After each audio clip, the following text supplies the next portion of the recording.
In this episode, I talk with Rustin L Odom about alternate reality games, ARGs. Rustin is a multimedia producer and the creator of the Index Project, a mind-bending sci-fi franchise that blurs the line between story and reality. Spanning multiple mediums, the Index Project includes a film series, comic books, novels, video games, and more. I hope you enjoy this topic, and thanks for watching.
Hi, Rustin. It's good to meet you. Glad you're here on Dead Hand Radio.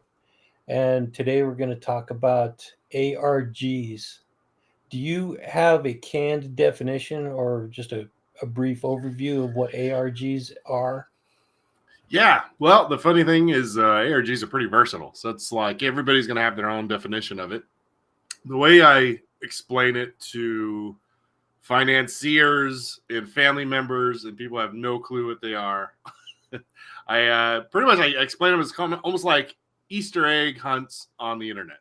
Like you're Cool. trying to find clues, and along the way, most ARGs, not all ARGs, but most ARGs tell a story while you're discovering these clues and solving these puzzles. And some of the best, my favorite ARGs are ones that like drum up theories from the audience. You know, like they go, "Whoa, what does this video mean? And what does that clue mean?" And so it kind of creates this interactive storytelling process. And that's That brings again up my loose definition of it. Okay. That brings up my first question. Then, Yeah. are there hard and fast rules for ARGs, such as the narrative cannot change? Like you have a plot from start to Mhm. finish, and the audience can do, or the participants can do whatever they want within the boundaries of that plot, or can the plot change as the participants, like you said, start to interact and engage, and things start to take turns? uh, Yeah. what is the rule on that?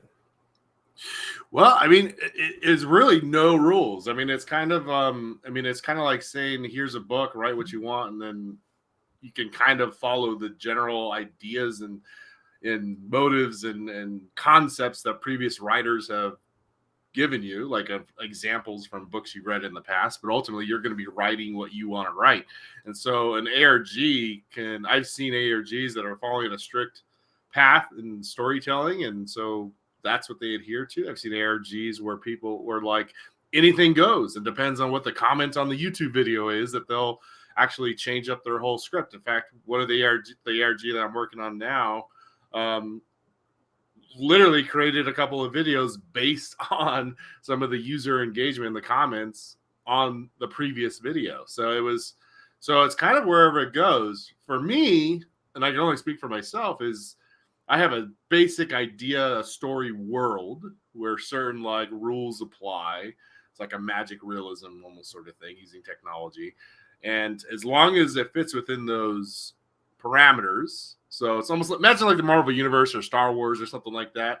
Like you got the Force, right?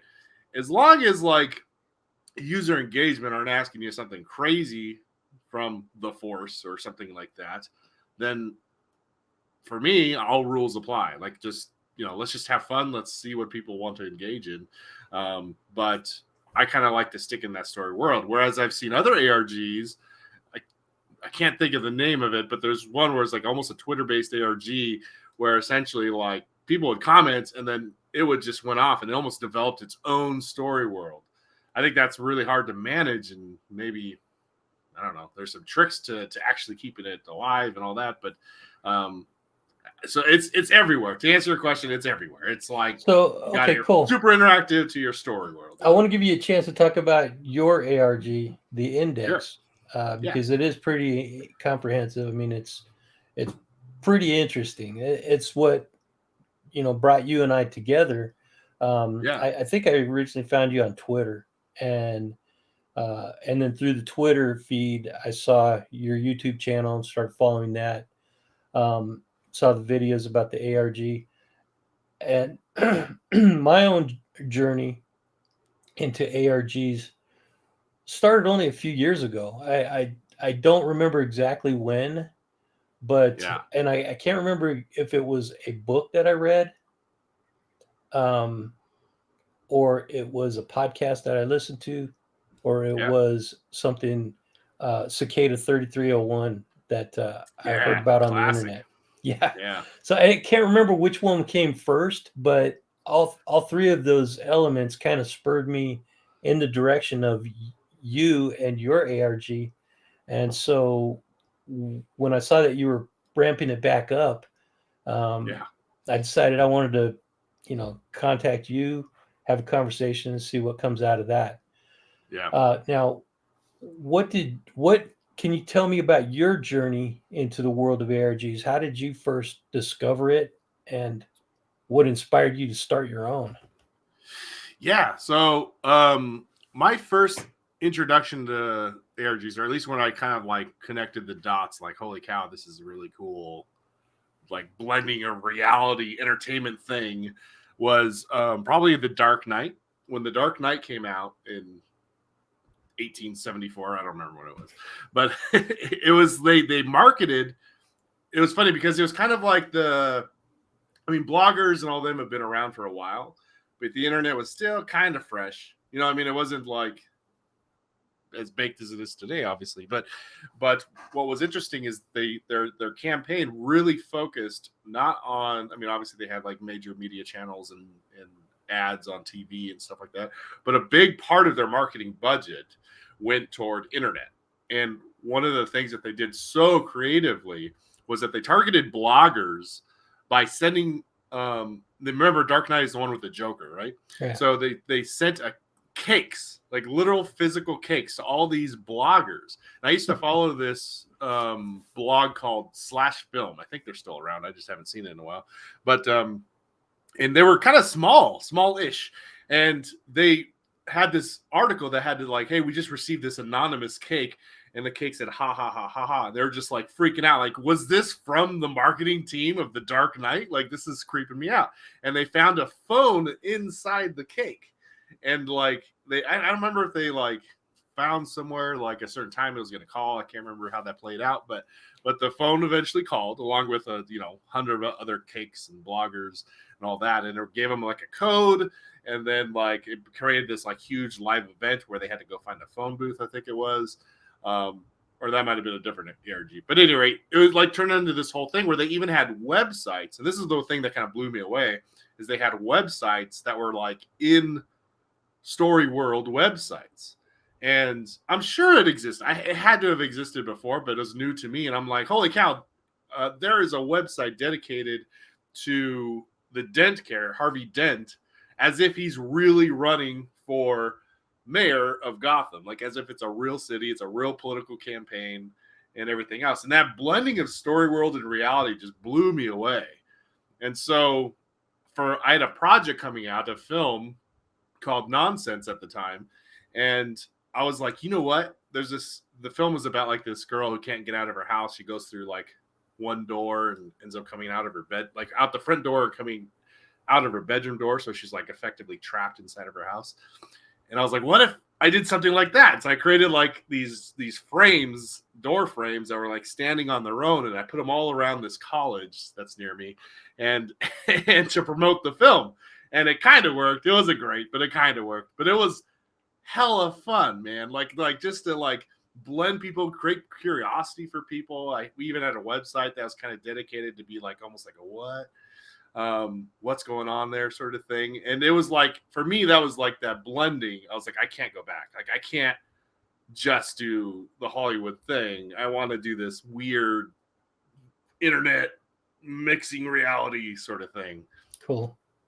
Yeah. So did that lead you directly into the Index, or how did that come about? Like, it was, so Index kind of came out like story first back in 2015, I think is when I first started putting it together. And it was always meant to be connected to an ARG. Like, it was always going to be a film series that also would like kind of blend reality with websites and stuff like that. It didn't anticipate it being as like franchisey as it is now, like we're comic books and other video games, as well as an ARG and all that. So it kind of grew, thanks COVID, all that free time. Yeah. But it always was going to be connected to this, like somehow it's going to blend reality, and I was going to have clues that people could follow, and they can kind of develop more story or get more story from pursuing the, I guess, info in, or clues and things like that in the actual story world. So if anybody wants to find out what the Index is, do you want to give an overview of it, or do you want people to go to your channel to watch it? I give it whatever. So yeah, so like the Index is essentially, it's a sci-fi franchise that's fully independent. I mean, it's largely just me and then random people I hire and stuff like that. But it's fully independent, where it's going to be a kind of, here's how I describe it a lot of times. I describe it almost like an event. So it's a web series, comic book, video game, that sort of thing. But they're all going to be launching in a 12-week period. So I think of it as like a 12-week event where hopefully people will be able to watch it, one episode released each week. So there's 12 episodes. And as they watch it, they'll find clues. They'll kind of go on that little Easter egg hunt on the internet and then discover more story, more videos, release, comic book pages. So it's like kind of like almost, I'm hoping to get like people together on this like huge internet Easter egg hunt over that 12-week span. But it's a sci-fi world where reality is not as stable as we think it is. It's a glitching reality, and people take advantage of that. So corporations and governments and things like that, they go, you know what? Hey, reality's not too stable. I bet we can bastardize the hell out of it. Just like the oil companies. But, so it's like, this weird event that's going to be taking place. And you can find more at theindex.world website. And then I'm sure if you just search on Twitter and YouTube, you can find us there too. Yeah. And I'll put the links in the description on this. Yeah.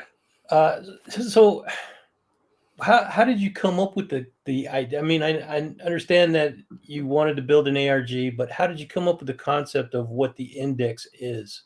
This glitchy world that things just don't quite seem to fit.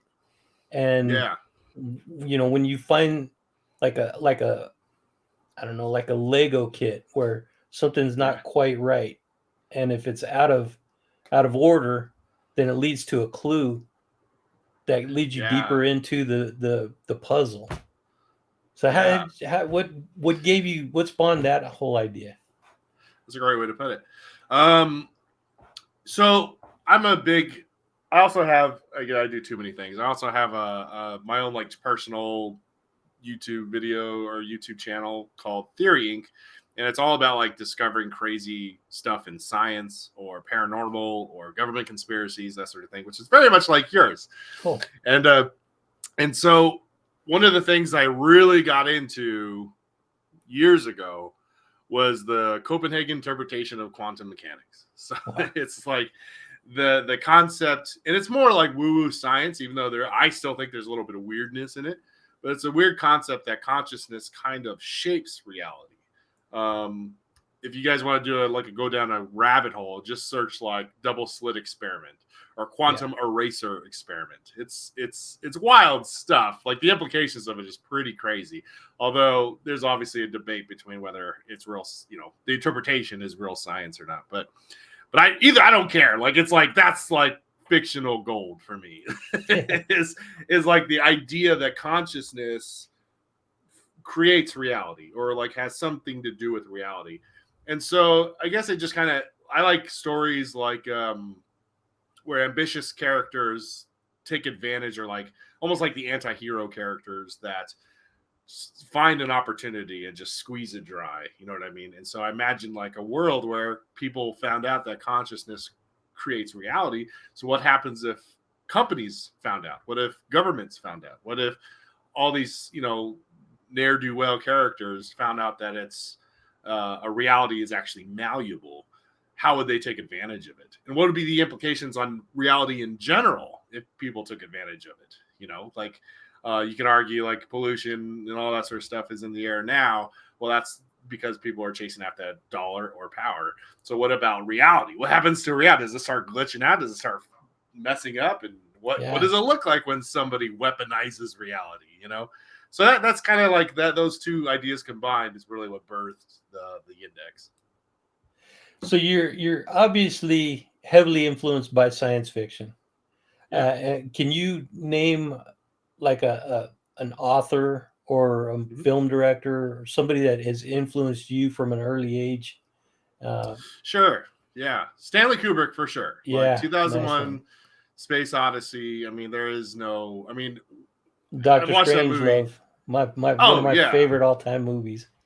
Oh, for sure. Yeah. Like, is there a movie he's done that you don't like? I mean, no, but I haven't seen it. Yeah. And you know, the thing about 2001 Space Odyssey is like, it's thing I love about it is it's like such a deep level without telling everything. You know, like it's like, obviously, you know, I've read the book that as well. The author escapes me right now. It's a famous author too, but whatever. But even his film by itself, or like even The Shining, right? There's so much left in subjective interpretation that literally books and movies and videos and essays and everything else has been done on like what is the actual meaning. Conspiracies, absolutely. Yeah. Have you seen Room 23? That's like it's about The Shining, but it's like all the different conspiracies of what Stanley Kubrick meant about like when he right. So going off into that little patch of weeds or in that rabbit hole. Love it. Do you think that he intentionally put those in there, or was that creative license? Some things I do wonder. Like a few of them, if you watch like the Room 23, I think it might be on Netflix, at least it used to be, but great film. I mean, a lot of it is a little bit of a stretch. But like there's this one particular scene, and I hope I'm not giving out spoilers. Spoiler alert, I guess. But the movie's 50 years old, man. Well, I mean, for Room 23, the theory. Oh, okay. Oh, gotcha. There's this one, like, that had to have been intentional. It's the one takeaway I had where it's like Stanley Kubrick, I think, intentionally did that. Was in the hallway scene, in that famous, I don't know, like you see it in wallpapers and people's whatever, but like, you know, like the carpet shape. Yeah. Have you ever seen, like, it's like a hexagon-ish sort of thing? Very similar to the launch pad, NASA's launch pad for, you know, sending off rockets and stuff. The Apollo program, right? Yes, thank you. And there's a moment where I think a ball like rolls into the shot when he's playing on the carpet. Yeah. And he's wearing an Apollo, like homemade Apollo shirt, like a little rocket. And he slowly launches off or stands up off of the launch pad.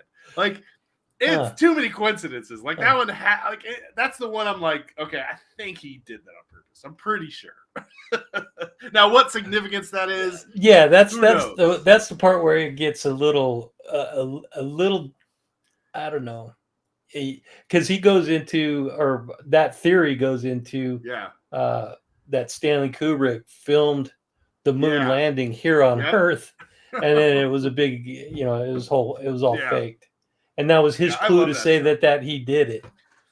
Yeah, and I don't know about that, but like it's fun. I love just diving into things. Like my whole viewpoint is like I have a maybe shelf, and like I'm never gonna say anything for sure. I can't ever do that. Let's take this back to the index now. If that was part of the index, or if we were living in the index world, then that event or sequence of events could have actually changed the history of the Apollo program to where now it is, it is discovered that it was faked. Is that Sure. about accurate? If you have enough power, yeah. Yeah. Like, I mean, reality is malleable, right? I mean, obviously, like in the index universe, there's, limitations. Like if you were to use the Star Wars analogy with the Force, you can't do anything with the Force. You can't like blow up on a planet with the Force, or maybe you could if you had enough Jedi's and Sith working together to focus on it or something. But like, there's limitations.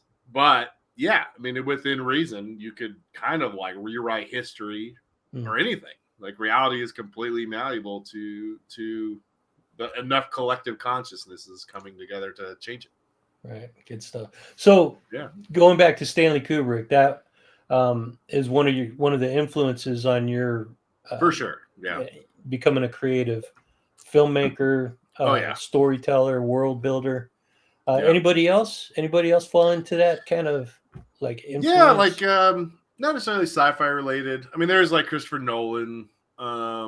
There's I think like P.T. Anderson is probably, as far as filmmakers go, one of my bigger ones. Who is as far that? as like directing stuff? P.T. Anderson, he did like There Will Be Blood was my favorite. Oh, okay, good movie. Yeah, good movie. Yeah, he did a lot. He did totally not science fiction though. No, not at all. But that's like I guess more like almost a western. Yeah. So like for technique and stuff like that, okay. I guess tone and theme. I also like David Fincher. He did like Fight Club, and stuff like that. For sci-fi, it's funny because I guess I always give this answer and everybody immediately goes, "Oh, well, you must be an anime person." I'm not. but some of the best stories were early sci-fi or early sci-fi anime, like Ghost in the Shell. Yeah. What was that one? Paprika, things like that. That's all about consciousness or about dreams and things like that. Okay. So a lot of that was influential to me because I was younger when I watched those because they were older. Nowadays, anime, there's some that are okay, whatever. But the old style of anime was a lot more serious and not so wacky. Had some like deep sci-fi stories that like bordered on like sci-fi / like philosophy, the human spirit or the human, what is your, a person? Are they the collection of their memories sort of things, Yeah. What about, I think it was a Christopher Nolan directed film, Leonardo DiCaprio. Inception. That's the one. Yeah. Yeah. I love Inception. Yeah. Yeah. That was great. That's a good mind bender. That was one, like, I think the index was like just starting out, if I remember correctly, or at least the concept in my brain, because I say 2015 is when it started, but that's more like when it like started making stuff, right? Mm-hmm. Mm-hmm. But when Inception came out, I remember just thinking like, damn it, they're taking most of my ideas. Yeah. Christopher Nolan, get out of my head. That's it's a funny thing about ideas. People think ideas are these great concepts that nobody's ever thought of. Like I'm the first person to ever think of this. That just isn't true, man. Ideas are fleeting thoughts. And when somebody grabs onto that idea and actually does something, that's when it becomes something tangible, something meaningful. But I have thousands of ideas, on a weekly basis. And how do you produce an idea into something that's meaningful? Can you try to answer that question? Well, I think ideas are just like the product of your experiences. I mean, simply put, right? So, and the funny thing is we're so connected now through the internet, obviously, and all that, is that it's so easy to say, oh, look, I had this idea. Now I'm watching it on TV. But the truth is, like, or at least what I would guess the truth to be, is that if ideas are the product of your experience, and we're having more and more of a shared experience all the time, with everybody in the world through our consumption and things that go viral or whatever, then more and more we're going to see those the same ideas come together more and more. So I bet you that phenomenon is going to be happening more often than not. Or, if you want to talk about the index universe or some other collective consciousness theory, is that there is a stream of something going through all of us that's like you come up with those ideas and it's like 10 other people do it too. There's a I want to say, is that the name of a theory or something like that, or a phenomenon or something?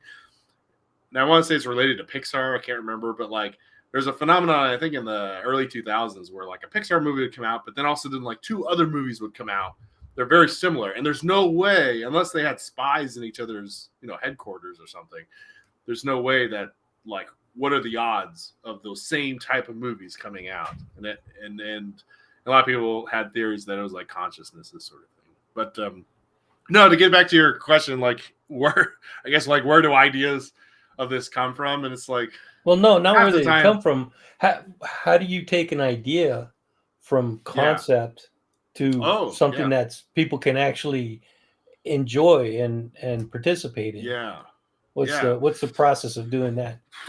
Hard work? Well, fortitude? Yeah. I think just don't take no for an answer. I get, it's that's a good question, because it's kind of, I guess it depends on the medium, what you're building. For film, the easiest one I guess to answer for film is like quite literally, I'll start with just a general. So like, let's say the index, for example, like I kind of have a general idea of what the index world is, like the consciousness is affecting reality and glitches and all that sort of stuff. And then I think everybody would answer this totally differently, but I'll often like think of a really cool scene that could be in an episode or in a film or something like that, with a general idea of the whole picture. Like, I mean, a blurry, non-concrete view, idea of the emotions I want people to feel, like it's totally just this looking through a dark mirror, right? Or dark glass, whatever that saying is. And then all like scenes will kind of pop up, like, oh, it'd be so cool if like so and so hacked reality and grabbed a gun off of I don't know, out of a swamp or something, like I don't know. And then it'd be cool if this like action scene took place after that and everything else. And then it's almost like these dots start appearing scene wise, but it takes work to connect those dots. Like it takes like legit sitting down, often listening to music, like movie scores or something like that, just literally sitting in my backyard, staring at a block wall and just thinking, how do I get from point A to point B, but in a fluid, meaningful, character-driven way, So it's like, it starts with this ethereal weirdness that you just have to solidify to the point where it becomes solid. And by the time you get to like editing the thing, all you're doing is taking this like grandiose idea that's so cool. The feeling you get, the excitement you get from the inspiration you get is just like, oh, it's going to be so epic. And you're just making compromise after compromise after compromise until it becomes fixed in reality that people will like or not like. But either way, you'll hate it because you're just making compromises all the way. Yeah. That's well put. I mean, because I've experienced that myself in the creative process. It's the creative process really is like a sculptor. You see this stone, right? You're not carving something into the stone. You're just removing the chunks of the stone that don't belong in the sculpture.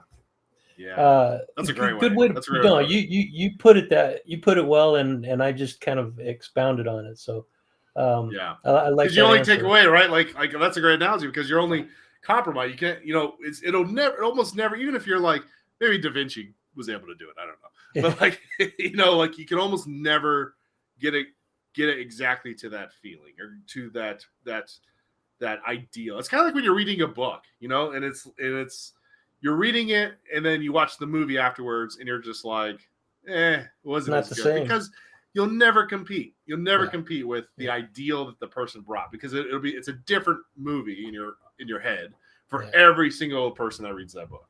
That's why I've always felt that it's unfair to compare a book to a film, Yeah.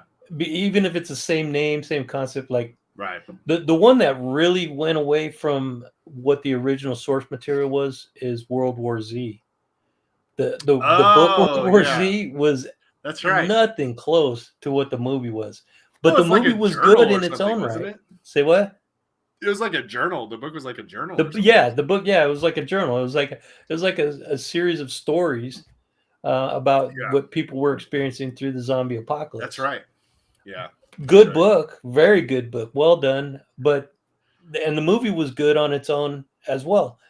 I think the Yeah. book should have, or the movie should have been called something different because it was not Well, anywhere close to what the book was. well, here's something I learned just a few years ago: is a lot of times they'll have these scripts just sitting there, like it's Oh, already written. So we like just need a I would name not for be. this. Well, that's what it is. They get the rights for something, Yeah, and then they just slap the name on it because there's already a following. yeah, You know. So like I heard rumor that that last, not the last Ghostbusters, but the Ghostbusters before, was that they already had the script written, yeah. not Ghostbusters in mind at all. They just tweaked a few things and made it Ghostbusters, you know? Yeah. So it's like, okay. So lots of like, yeah. So World War Z, I can easily see them like, they had a zombie movie. Yeah. Oh crap. Brad Pitt's excited for a zombie movie, or like wants to do a zombie movie. What can we do? Go get the rights to World War Z. That's got a big zombie following. And then they just slapped it on there and that's it. That's all they have to worry about. Aside from the obvious overdoing of CGI in that film, I really liked it. I thought it was a really good movie. That's pretty cool. Is that the one with the wall, like the zombies? Yeah. Oh my gosh, that's a very epic like scene right there. Yeah, they encircled Jerusalem in some kind of a wall. Yeah. I mean, it's a good movie. I really like that movie. I've always liked zombie movies since I was a little kid. Oh, me too. I used to make zombie movies like in junior high school. Yeah. That was the first thing I ever filmed. Really? You made some zombie movies? Yeah, with my friends. That's cool. Like we literally in high school, I remember we wanted to go all out, and Halloween was coming up. See, back then you couldn't order off anything. You know, there's no Amazon, no nothing like that. Yeah. So we had to wait to get all our blood supply and makeup supply and everything else when Halloween was coming, because then was even you go to Kmart to the costume section, right? That's right. No, that's absolutely 100% right. So we knew Walmart was coming. So this must have been like in September or something. Yeah. Or no, we knew Halloween was coming. And so what we did was we literally went around the school and asked for donations. And so people it was great. It was like the original crowdsourcing. That's cool. Crowdfunding. Cool. It was like we literally went around with a cup and said, hey, can you just donate a little bit of your lunch money? And then we bought like a bunch of makeup and mostly blood. Like it was just mostly blood.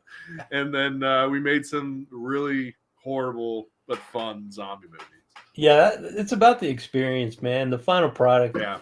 You really don't know what you're doing at that age. You're just about having a good time and creating memories. Oh, for sure. For sure. So when you mentioned crowdsourcing, that is an important thing to talk about, because your project, the Index,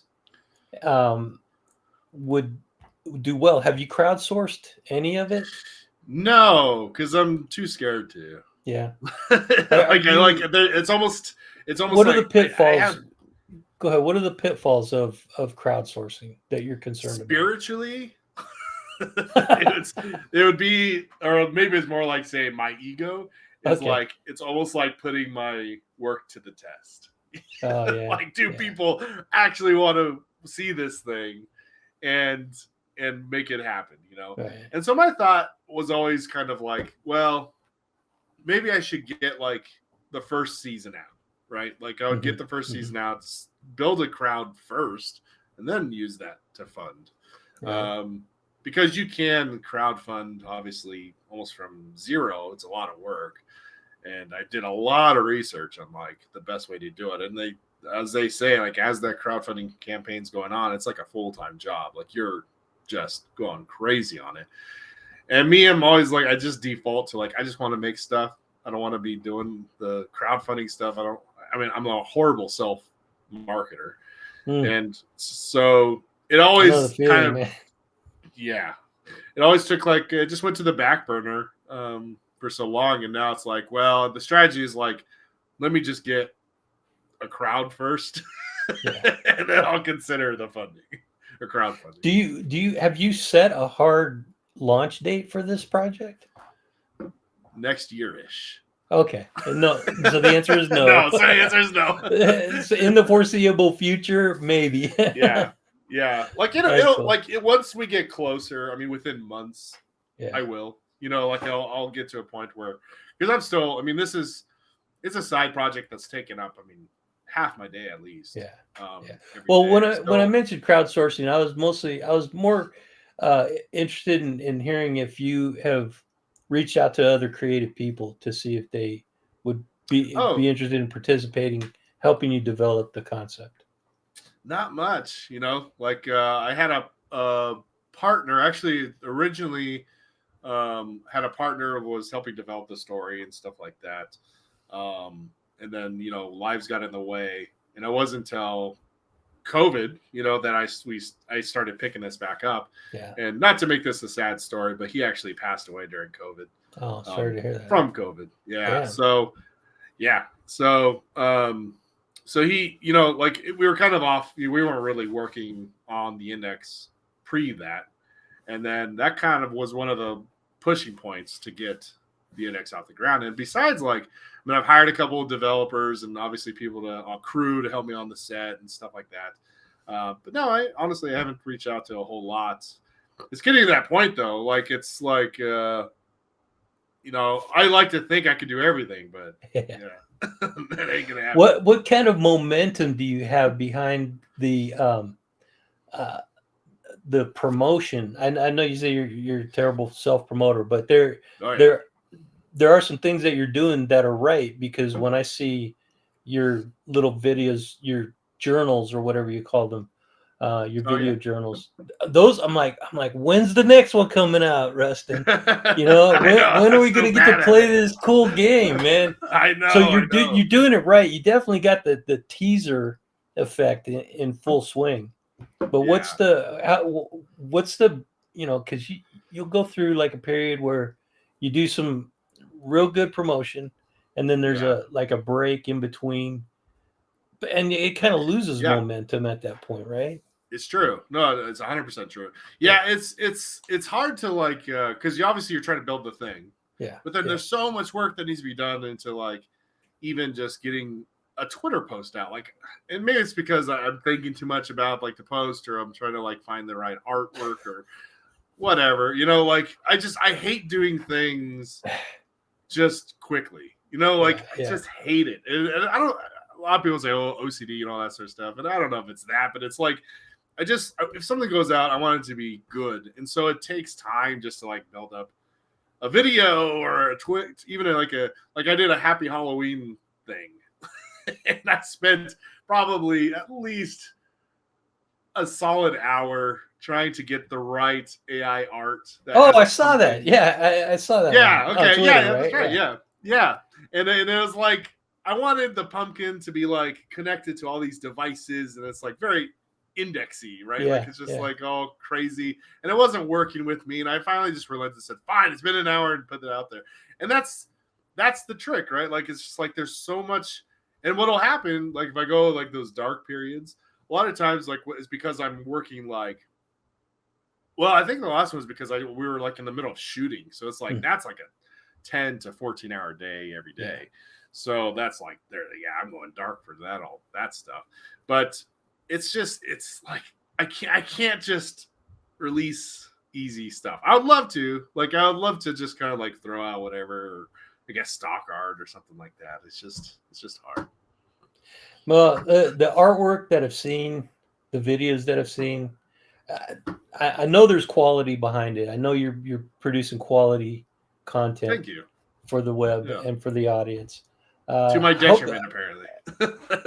Yeah. I hope it is. It totally is. But I get that, man, because it seems like it's almost built into a creative personality that you have some like flaw that makes you a perfectionist. It totally does. I feel you, man. And the truth is, like somewhere in between is probably that sweet spot. Like yeah, that's true. Like you can look you at know like you're in the zone when when hours have gone by and you look at your screen and what you've done and you're like, wow, I didn't even realize where the time went. You know you're in the creative that's zone. the truth. And that's the sweet spot, like you said, man. That's where the secret sauce is made right there.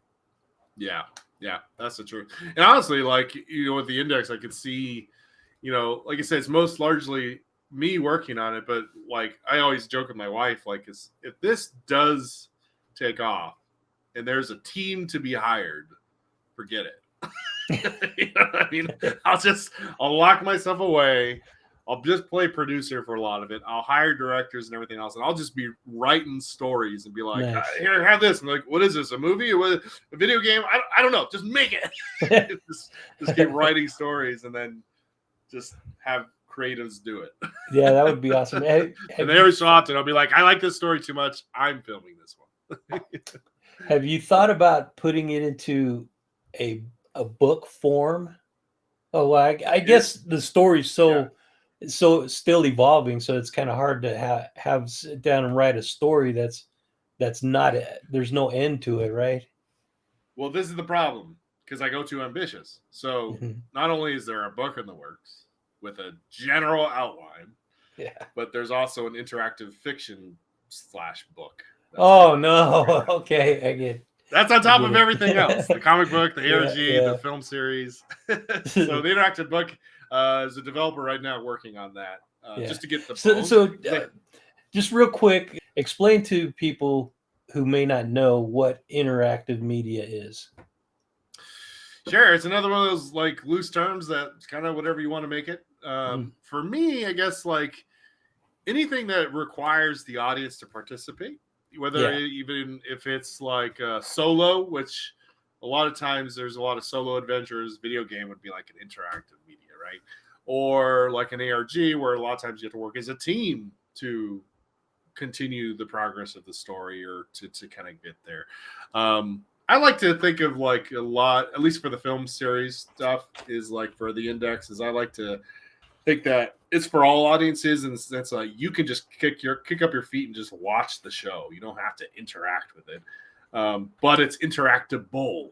So that's kind of, I'm coining that term right now, interactable. No, but it's like you can interact to gain more story, but you don't have to. Is there a movie or a TV series on Netflix where they did an interactive thing where you could? Oh yeah. What was the name of that? They have a couple. There's a lot of kid shows, actually. It was based on the Black Mirror, the world of the Black Mirror.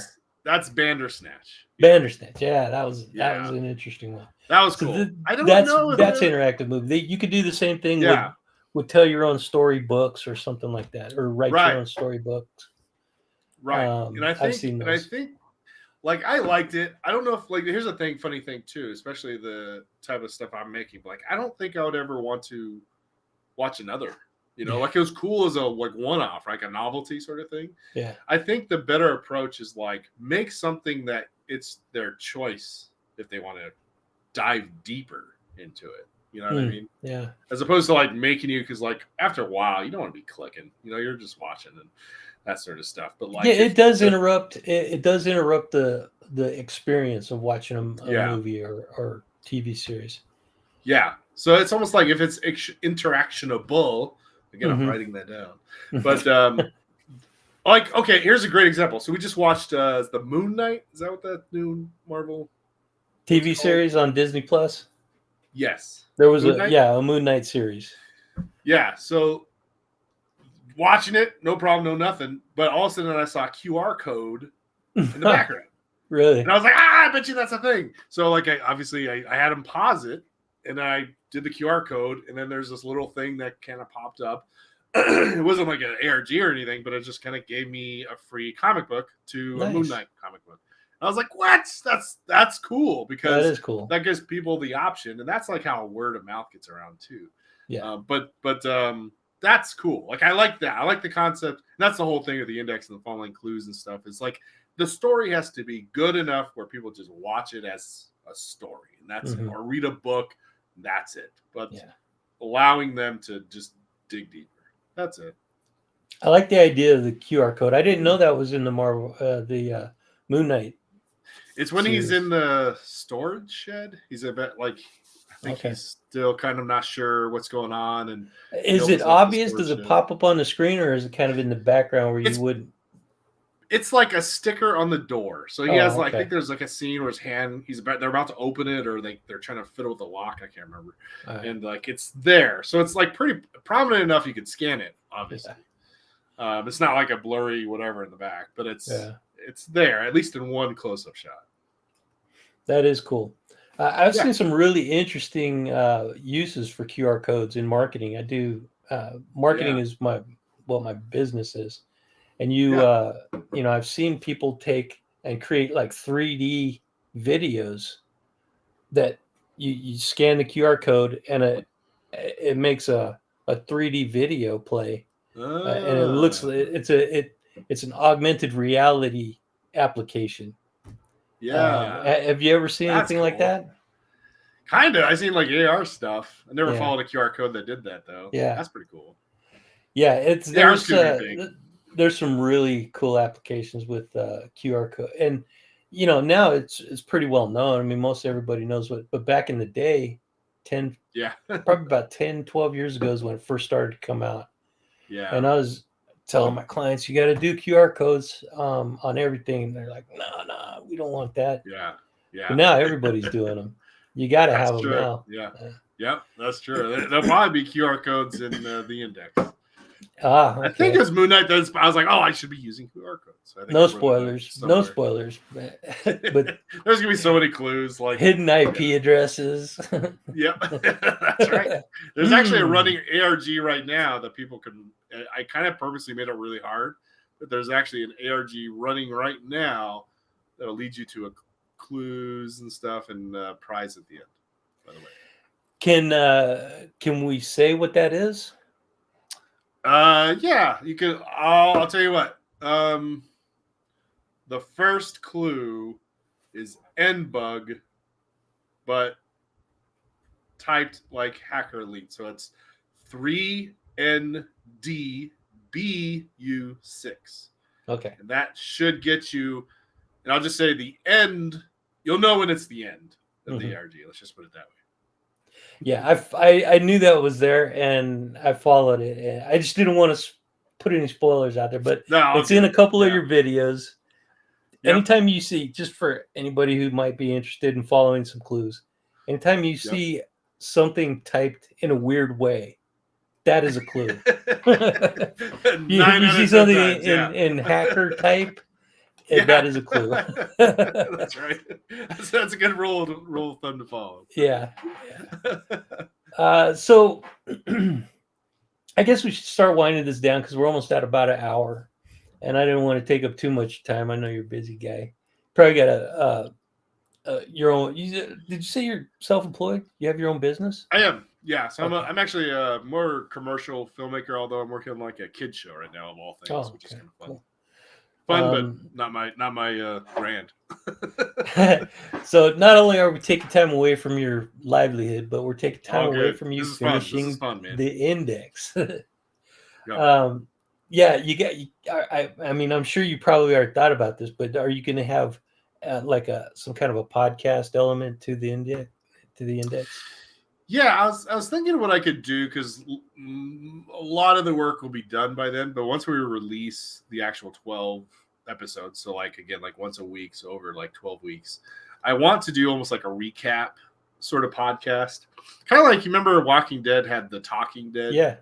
I kind of want to do that. I'll like bring on some of the actors and stuff like that. There might be clues in those too. Who's to say?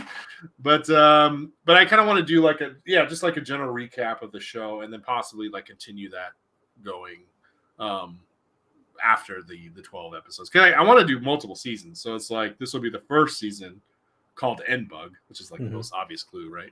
But then just continue that podcast all the way through. And I sometimes will live stream on the index, like, and I want to do this again, but we live streamed a film shoot one day, which is really fun. We had some technical issues, but I want to do that again. So I kind of, and then the production diaries, that sort of thing. I need to do better on. But I do want to do a podcast. Like that's something that's has to happen with the show, I think. Cool. Hey, you do have a newsletter, right? I'm like getting emails and then they'll like send you clues and stuff. But No, it's not, just I don't like when you do a updates. live stream. When you're getting ready to do a live stream, you send out an email to your newsletter subscribers. No, I don't think I've done that yet. I should. Yeah, that's definitely something I should. Yeah, but again, because I saw that you were doing a live stream.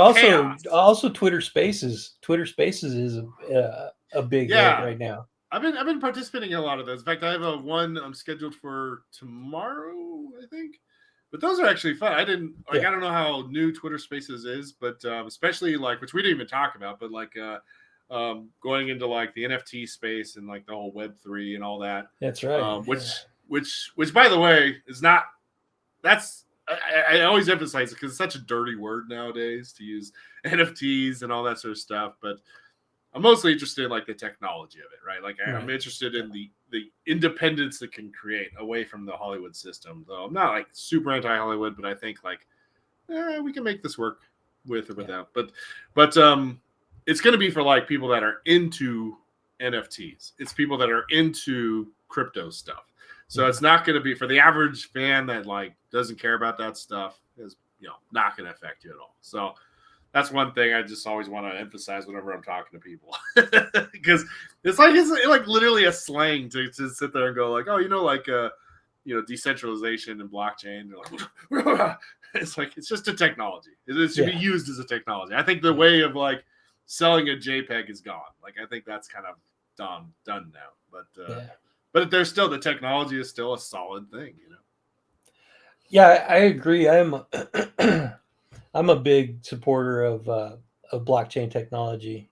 Yeah. I got into the NFT idea somewhat, and I saw people making money hand over fist. Oh, in the early days. Early days, but people. Then the market. Not to interrupt you, but like there's Beeple. You know who Beeple is? Yeah, he's like an artist. Okay, so he's like the third most richest artist or something like that, or something like that. There's this great video that of him, like of a guy. He went to like a convention or something like that, and Beeple was there, and he goes up to Beeple and he has a piece of paper. He's like, "Hey, Beeple, can I show you a magic trick real quick?" And he goes, "Sure." And then he's like, "Just draw a stick figure on this piece of paper." And he's like, "Okay." And he draws a stick figure and he hands it back to the guy, and the guy goes, "Thanks," and he runs away, and that's it. But the dude is like getting offers for like $100,000 just for that little stick figure. Yeah, that's insane. But Beeple made so much money off the NFT thing, and obviously, like because of that, even grew bigger as an artist. It's like the hype was just like crazy in the beginning. Same thing with blockchain when it first came out, Bitcoin, and then you had the Dogecoin hype, which I don't know. It's still a little bit of a hype, but I think there is. I think we're going to come back to like utility, right? Like we're going to come back. That's what's important. Like, that's what people are starting to. Yeah. And I mean, Bitcoin is still up to $20,000 per Bitcoin now. Sure. Yeah. So it's a real thing. I don't. It's not going anywhere. It's a real thing. It can create independence. I think everybody's still just trying to figure out what to do with the technology. Yeah. I heard a great analogy. It's almost like we just invented the printing press. And now it's like, but what book? And everybody was like, almost like in this fan like craziness of like, well, just print me out a page of whatever. I don't care. I'll pay you $10,000 for it.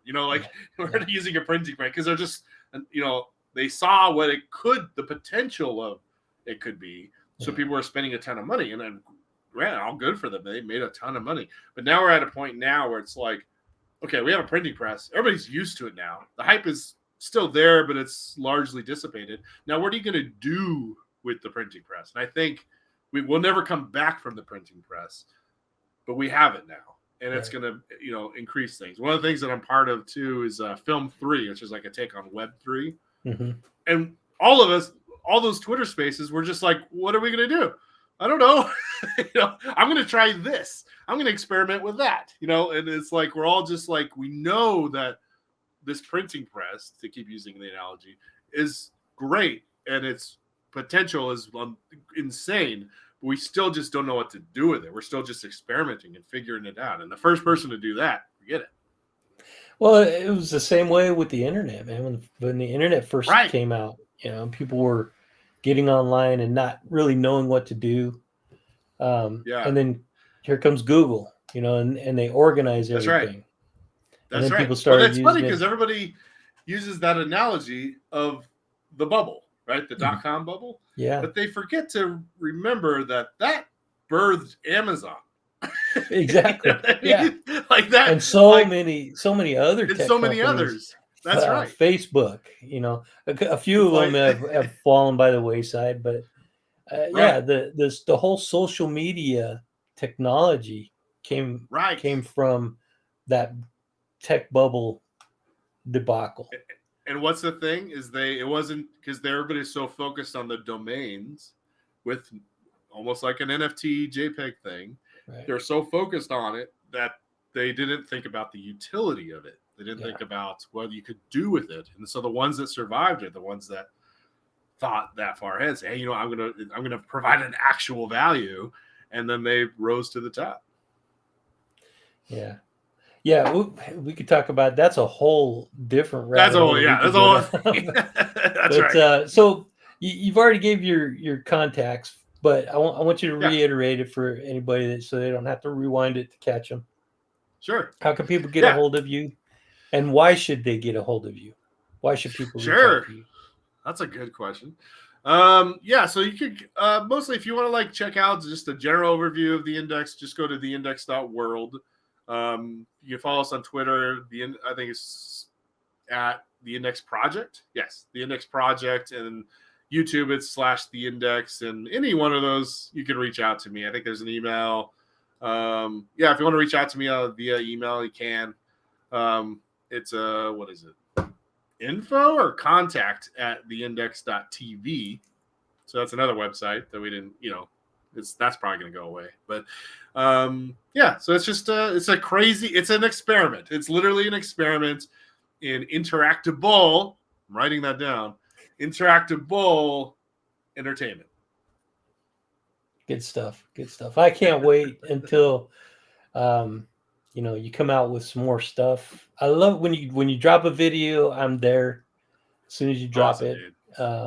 All your tweets I share, at least like them.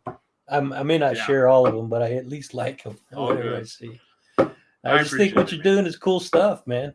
So I appreciate that. Yeah. I hope so. And that's, again, like we talked about, it could be my folly as I can't pump it out fast enough. Yeah. I'm just gonna wrap it up and say thank you, Rustin, for joining me on Dead End Radio. It was great. Fun, good luck with the index. Keep going, and I look forward to seeing what you have next, man. Any parting words you'd like to say before we close it out? Just keep pondering. That's it. Right on, man. Thanks, Andrew. And recording. Yep. If you've enjoyed this conversation and would like to hear more topics like this, please consider leaving a review on iTunes, Spotify, Good Pods, or your favorite listening platform. If you'd like to get in touch with me directly, please visit my website, andrewhall.com. I look forward to hearing from you, and I hope you'll consider joining me for future episodes.